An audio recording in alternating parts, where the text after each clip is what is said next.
Isang pangarap ang dinala niya sa banyagang lupain, isang bagong simula, isang kinabukasang puno ng pag-asa. Ngunit sa isang iglap, ang lahat ng ito ay naglaho. Isang lihim na ugnayan, isang pusong naguguluhan, at isang pag-ibig na unti-unting naging mitsa ng isang madugong trahedya. Ang akala niyang tagapagtanggol, siya palang magiging dahilan ng kanyang pagkawala. Sa likod ng mga ngiti at masasayang alaala, may isang aninong tahimik na nagbabadya ng panganib. Hanggang kailan mo malalaman kung sino ang tunay mong kakampi? At paano kung ang taong pinagkakatiwalaan mo ang siya ring gigising sa iyong pinakamalalang bangungot? Isang krimen na nag-ugat sa matinding obsesyon, isang kwentong gumimbal sa dalawang malalaking bansa sa mundo. Ano ang tunay na nangyari? Paano nakatakas ang salarin?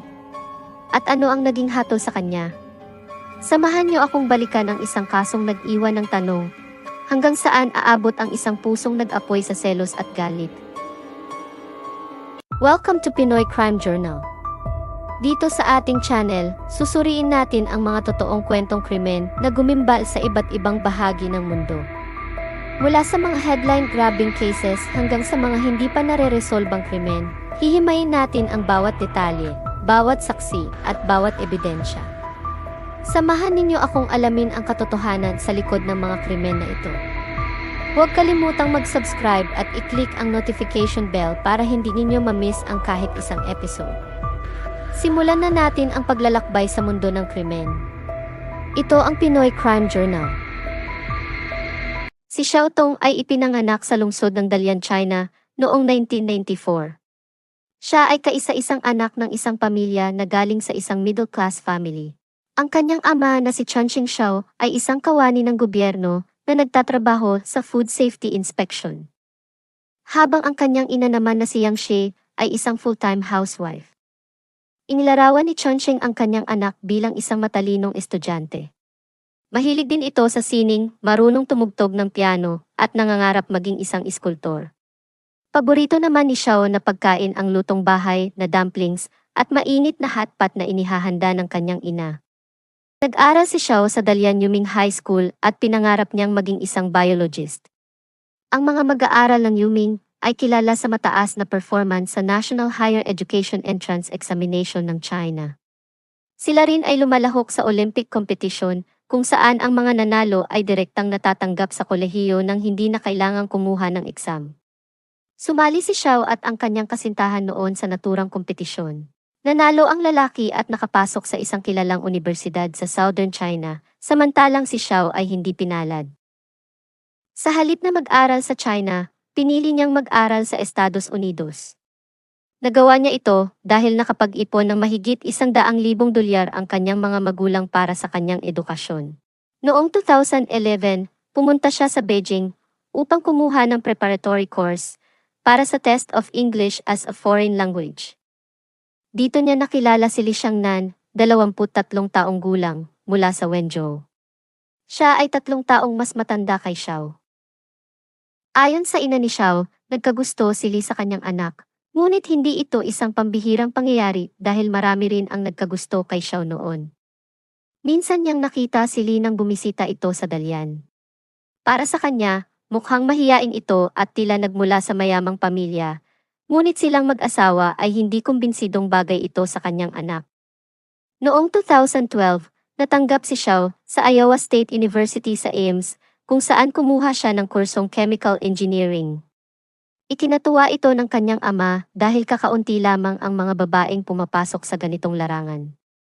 Samantala, sinundan siya ni Li mula China hanggang Amerika, ayon sa isang kakilala. Lumipat ito mula Rochester Institute of Technology patungo sa University of Iowa sa Iowa City, na may layong 225 kilometro mula sa dating unibersidad na pinapasukan. Nag-aral naman siya sa nilipatang Universidad ng Business. Maliban sa pagiging matalino sa klase, kilala si Xiao bilang mapagbiro at masayahin. Nakatira siya sa isang dorm kung saan may kasama siyang 2 roommates. Tinawag siyang little sister ng kanyang mga kasama sa dorm kahit siya ang pinakamatanda sa kanila. Naging bansag niya ito dahil sa kanyang maliit na pangangatawan at taas na 5 feet 2 inches.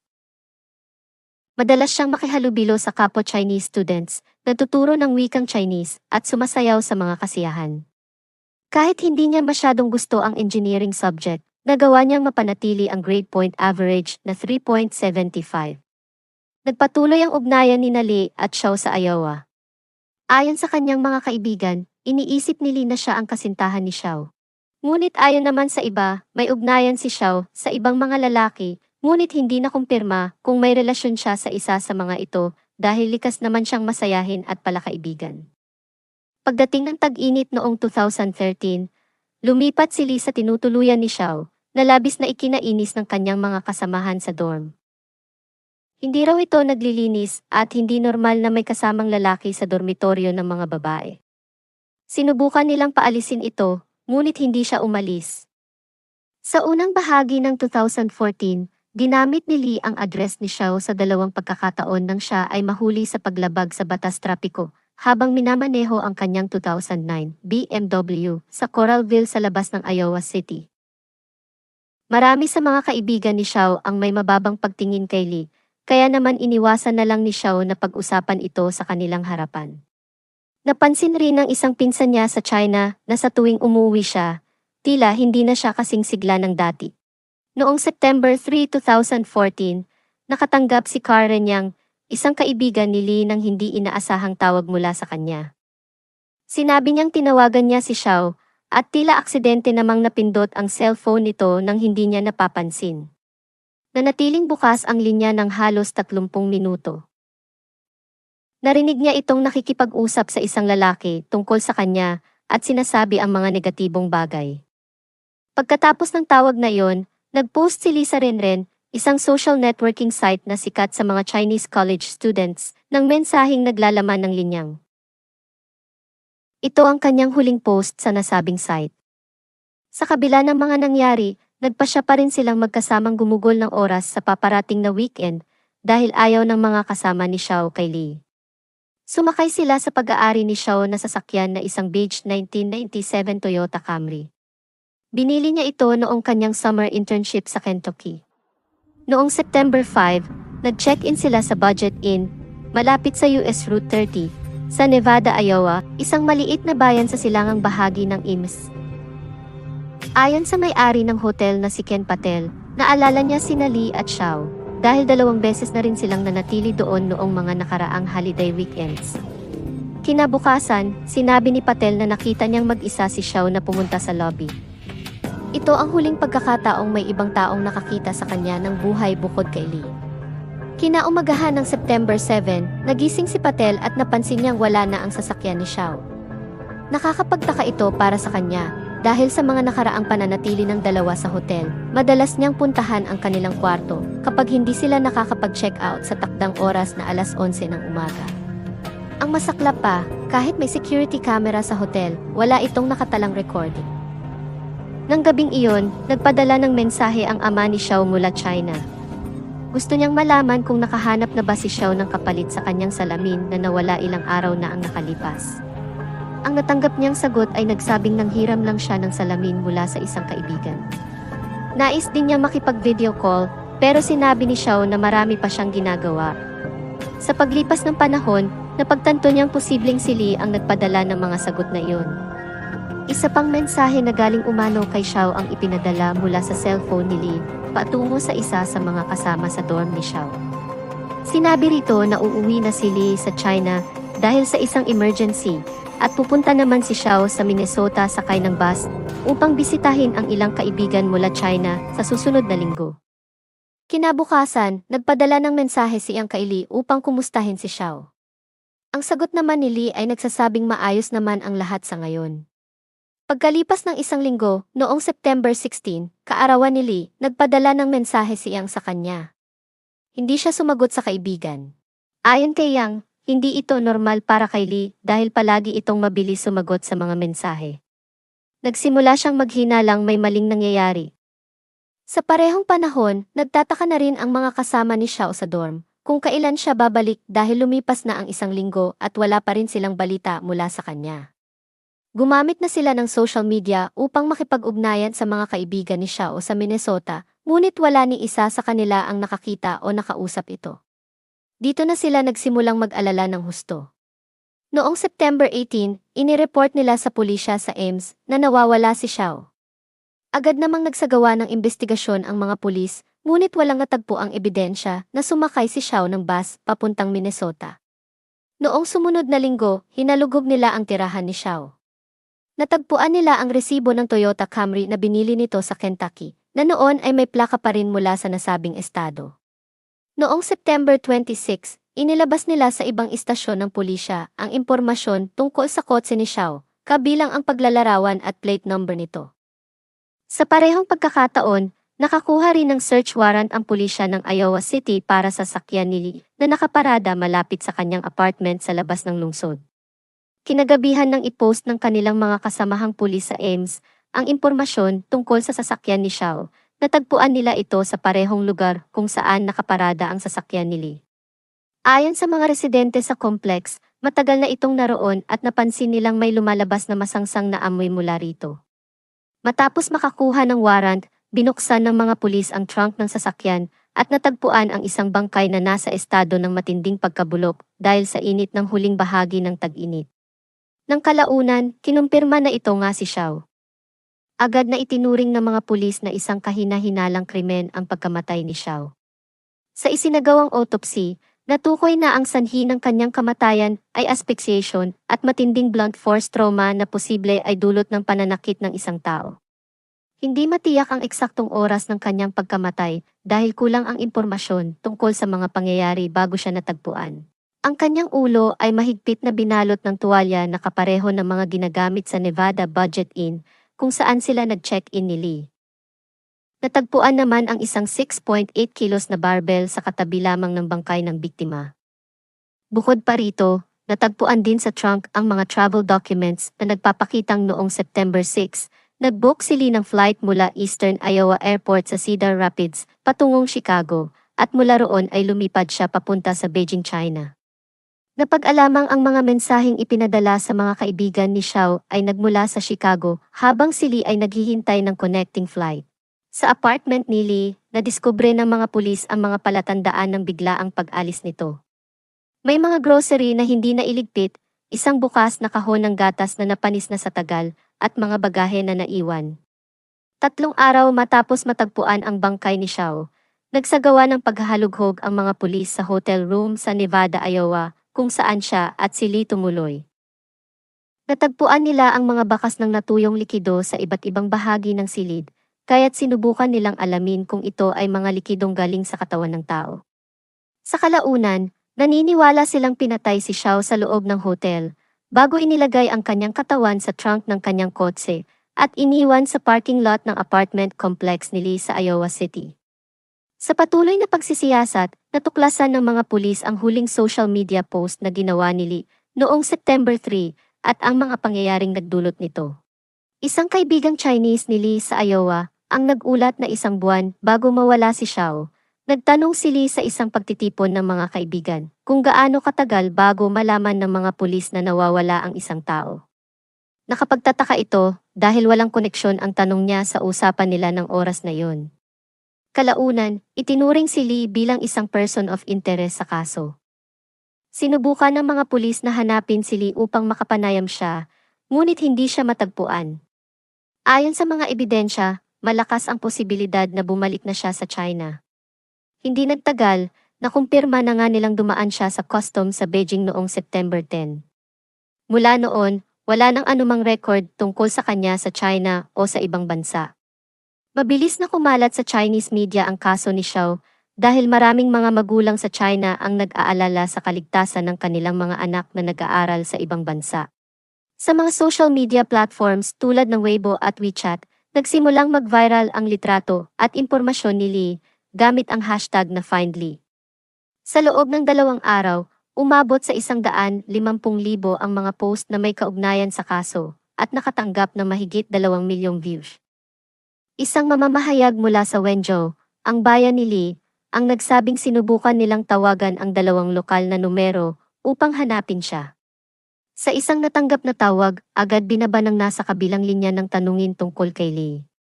Sa isang WeChat post, Sinabi rin ng naturang mamamahayag na hindi masabi ng kanyang mga kasamahan kung may ginagawang investigasyon ang pulisya ng China upang hanapin si Lee. Sa isang artikulo ng isang sikat na American News Network noong April 2015, hiniling ng ama ni Xiao na magtulungan ang mga otoridad ng Amerika at China upang mahuli si Lee at maiharap ito sa paglilitis.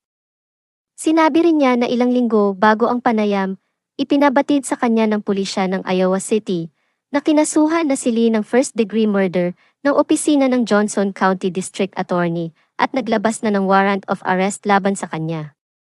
Ayon sa batas ng Iowa, maaaring gawing lihim ng mga taga-usik ang isang warrant hanggang sa mahuli ang akusado, kaya't hindi nila kinumpirma kung ginawa nila ito sa kaso ni Lee. Kalaunan, mas lumawak ang pagtutulungan ng pulisya ng Amerika at China lalo na at nakatutok ang mamamayan sa gagawin ng dalawang bansa tungkol sa kaso. Sinimulan ng mga pulis sa Wenzhou ang pagbabantay kay Lee, ngunit sa tuwing natutunto nila ang kanyang kinaroroonan agad itong nawawala bago pa nila ito masundan. Wala rin silang sapat na ebidensya upang kasuhan siya dahil hinihintay pa nila ang impormasyon mula Iowa. Noong April, lumipad ang mga investigador mula China patungong Amerika para personal na makasama sa investigasyon.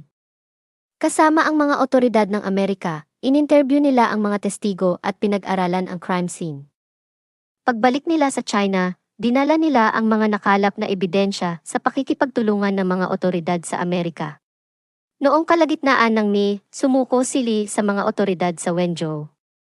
Gamit ang mga ebidensyang nakuha mula sa Iowa, bumuo ng kaso laban sa kanya ang mga investigador mula sa Bureau of Criminal Investigation habang nanatili ang suspect sa kulungan. Pagdating ng katapusan ng June, opisyal na inihayag ng Ministry of Public Security na formal ng inaresto si Lee sa kasong intentional murder. Sinabi ng ama ni Xiao na ipinaalam sa kanya na lilitisin si Lee sa China kahit na naganap ang krimen sa Estados Unidos. Wala kasing extradition treaty ang dalawang bansa at kahit mayroon man, hindi isinusuko ng China ang sarili nitong mamamayan sa ibang bansa. Hindi ito ang unang beses na nangyari dahil may mga kaso na noon na sangkot ang mga Chinese nationals sa krimen sa ibang bansa at nagtago pabalik sa China. Noong March 2016, inamin ni Lee ang kasalanan niya sa Intermediate People's Court sa Wenzhou. Inilarawan niya ang kanyang ginawa bilang isang hindi makatuwiran at pabigla-biglang kilos at sinabing mahal niya si Xiao, ngunit hindi niya natanggap ang ideya na may ibang lalaki ito. Gayunpaman, itinanggi niya na pinagplanuhan niya ang krimen at ipinaliwanag na bumili siya ng plane ticket ilang araw bago ang insidente dahil nais na niyang bumalik sa China dahil sa matinding stress.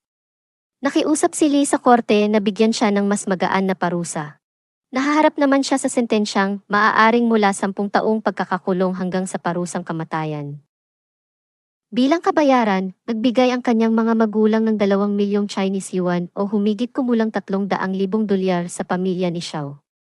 Pumunta sa China ang mga investigador mula sa Iowa upang saksihan ang buong paglilitis kay Lee. Pagbalik nila sa Amerika, isiniwalat nila ang mas maraming detalye tungkol sa kaso sa isang press conference. Hindi pa rin nila tiyak ang eksaktong oras ng pagkamatay ni Xiao, ngunit naniniwala silang matapos ang matinding pambubugbog ni Lee sa biktima, buhay pa ito nang ipasok sa isang maleta at nalagutan ng hininga dahil sa kakulangan ng hangin sa loob ng trunk ng sasakyan.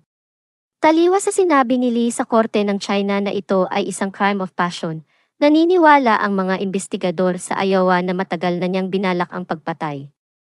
Ayon sa kanila, ang orihinal niyang plano ay ilagay ang maleta sa Skunk River kasama ang mga pabigat gaya ng barbell na natagpuan sa loob ng trunk upang palubugin ito. Ngunit nang makita niyang mababaw ang ilog, napilitan siyang itago na lamang ang bangkay sa sasakyan. Noong August 2016, hinatulan si Lee ng habambuhay na pagkakakulong na maaaring mabawasan ng hindi bababa sa 13 taon. Ang trahedyang nangyari kay Xiao Tong ay nagbigay ng mahahalagang aral tungkol sa pag-iingat sa pagpili ng mga taong pagkakatiwalaan at pagbibigyan ng ating pagmamahal. Mahalagang maging mapanuri sa mga palatandaan ng mapanganib na relasyon, tulad ng labis na pagsiselos, pagkontrol sa mga kilos at desisyon, at pisikal o emosyonal na pang-aabuso. Ang pagkilala sa mga red flags na ito ay makatutulong upang maiwasan ang mga sitwasyong maaaring magdulot ng kapahamakan. Huwag mag-atubiling humingi ng tulong mula sa mga kaibigan, pamilya, o profesional kung nararamdaman mong nasa isang hindi ligtas na relasyon ka. Ang kaligtasan at kapakanan ay dapat laging unahin sa anumang relasyon. Bago tayo magtapos, shout out sa mga sumusunod: Mary Ann de la Cruz, Josephine Romano, Gloria Quimado, Fatima Latiban, at Divina Valencia. Maraming salamat sa inyong panonood dito sa Pinoy Crime Journal. Kung nagustuhan ninyo ang episode na ito, huwag kalimutang magbigay ng komento at i-share sa inyong mga kaibigan. Tandaan, mag-ingat at manatiling mapagmatsyag. Muli, ito ang Pinoy Crime Journal. Hanggang sa susunod na episode, paalam at magandang araw sa ating mga taga-subaybay.